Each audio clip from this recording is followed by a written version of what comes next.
English premier লিগের রাজত্ব ধরে রাখার মিশনে বড় ধাক্কা খেয়েছে ম্যানচেস্টার সিটি। ওল্ড ট্রাফোর্ডে ম্যানচেস্টার ডার্বিতে 2-0 গোলের হার পেপ গার্দিওলার কপালে দুশ্চিন্তার ভাঁজ আরও চওড়া করেছে। এই হারের ফলে শীর্ষে থাকা আর্সেনালের চেয়ে 7 পয়েন্টে পিছিয়ে পড়েছে সিটিজেনরা। তবুও বেঁচে রয়েছে শিরোপা জয়ের সমীকরণ। প্রিমিয়ার লিগে শীর্ষ দল আর্সেনালের সঙ্গে শুরু থেকেই পয়েন্ট টেবিলে পিছিয়ে ছিল ম্যানচেস্টার সিটি। পার্থক্য কমানোর দারুণ সুযোগ ছিল পেপ গার্দিওলার শিষ্যদের সামনে। নটিংহ্যাম ফরেস্টের সাথে ড্র করে পয়েন্ট হারায় আর্সেনাল, কিন্তু ওল্ড ট্রাফোর্ডে ম্যানচেস্টার ডার্বিতে 2-0 গোলের হারে সেই সুযোগ কাজে লাগাতে ব্যর্থ হয় সিটিজেনরা। বড় ম্যাচে খেই হারিয়ে ফেলার প্রবণতা এখন সিটির প্রধান দুশ্চিন্তা। 22 ম্যাচে 15 জয়ে 50 পয়েন্ট নিয়ে আর্সেনালের অবস্থান টেবিলের শীর্ষে।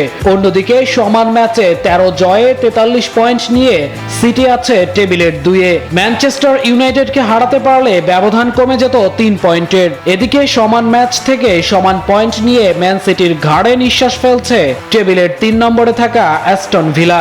তাদের একটি জয়েই বিপদে পড়তে পারে গার্দিওলার শিষ্যরা। সিটির সামনে এখন অগ্নি পরীক্ষা। আগামী 24 জানুয়ারি উলভসের বিপক্ষে জয়ে ফেরার সুযোগ থাকলেও এরপরই রয়েছে টটেনহাম ও লিভারপুলের মতো কঠিন বাধা। বিশেষ করে 8 ফেব্রুয়ারি অ্যানফিল্ডে লিভারপুলের মুখোমুখি হওয়াটাই হতে পারে মৌসুমের টার্নিং পয়েন্ট। যুক্তরাষ্ট্রের 1 নম্বর জিম চেইন গোল্ডস জিম এখন আবারও বাংলাদেশে।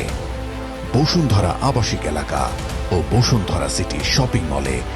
ইতিহাস বলছে মৌসুমের শেষ ভাগে এসে সবসময় ভয়ঙ্কর হয়ে ওঠে ম্যানচেস্টার সিটি। পেপ গার্দিওলার মগজ আর রদ্রি হালান্ডের প্রতিভার সমন্বয় ঘটলে 7 পয়েন্টের ব্যবধান ঘুচিয়ে আবারও শীর্ষে ফেরা অসম্ভব কিছু না।